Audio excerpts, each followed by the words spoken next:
But to make sure this is going to be watertight, what I'm going to do is I'm going to drill a hole on both sides, one for power in, one for power out, and install these 3/4 nylon liquid tight fittings. These are 3/4 of an inch, but the particular diameter of the threads, the outer diameter, appears to be about an inch.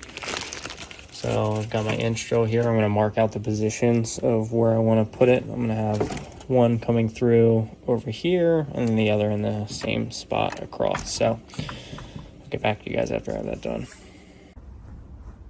All right, so I have it all marked out. I'm 2 inches up from the bottom. So basically from this surface, I'm 2 inches up, and I am 1 5/8 of an inch up that way. So that should put me coming out right there. You know, same thing over on this side. So that should work out. One key thing to note that I just double checked, I put pilot holes in on locations on either side, check the location, but for 3/4, I almost went with a 1 inch through hole for this portion. It's actually 1 inch and 1/8, so I switched over to 1 inch and 1/8 bit. All right, well, I'll put both holes in. We gotta deburr them now. There's a little bit of a lip, but quite a mess that made. Vacuum that up real quick. All right, I'll be using my deburring tool here momentarily just to clean up these rough edges. All right, so I got that remounted back up. I'll install those 3/4 liquid tights in a moment, but now I'm just gonna open up the well circuit, both sides on either side of this one, and I'll put in the description the different links for this off of Amazon. But this is just a standard Siemens panel, and this is a Square D 30 amp double breaker. So it's got this little double trip connector here. So I'm removing the knockouts from the well breaker box. Basically all I'm doing is just taking this flat screwdriver and then just tapping it on the back with the hammer, and I'm just going in the center of the knockout. And there you go. And then I'm just going to twist them out.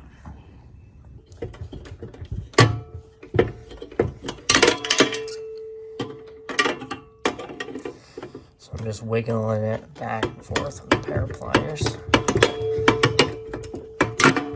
There we go. Knockouts removed. Now we'll install the liquid tight connectors right in there. All right, so I'm using 3/4 liquid tight connectors. So let's see if the first ring I punched out is big enough. Nope, gotta go up one more. You can see there's an inner and outer ring. I punched out the inner ring, which would have been for a 1/2 inch liquid tight fitting. So now I'm moving to the larger ring. Now that those are out, I'm going to install the liquid tight fittings. Okay. Now we'll wire it up. Now real quick, the wiring that I went with for the septic effluent pump, I went with 12-2 wiring. And the easiest way to strip this stuff is I just took a knife, cut down along the copper, and then pulled the copper. And then I did the same thing with the hot and the neutral. So this is the side that's going to be in the box.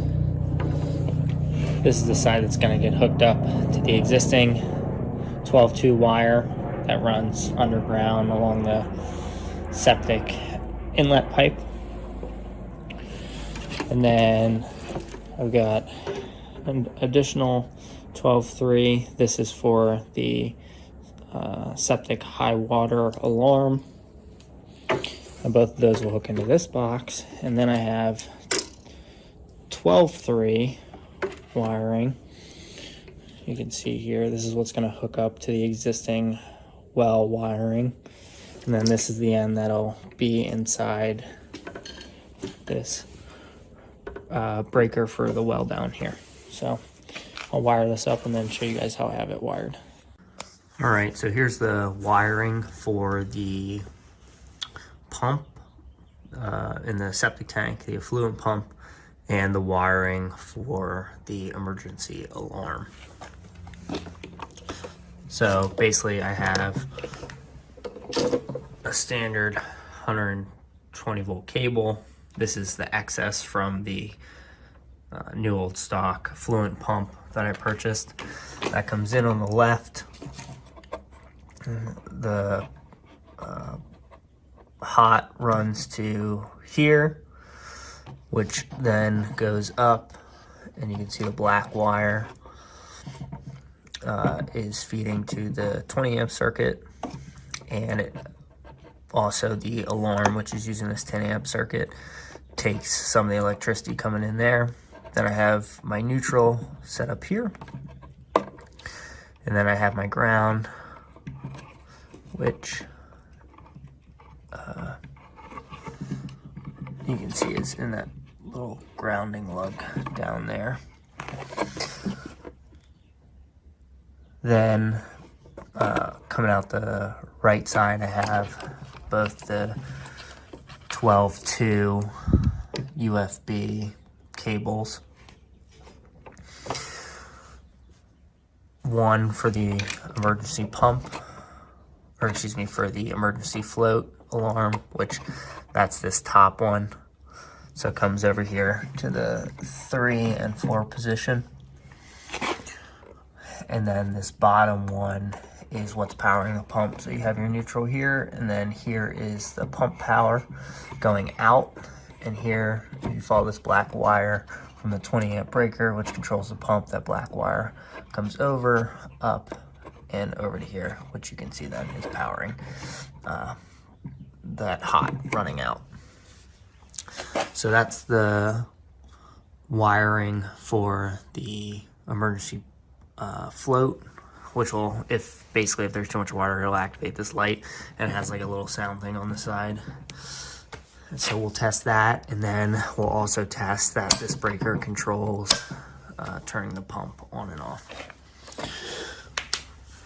And then down here we have the control box for the well. So this is a 60 amp Siemens breaker.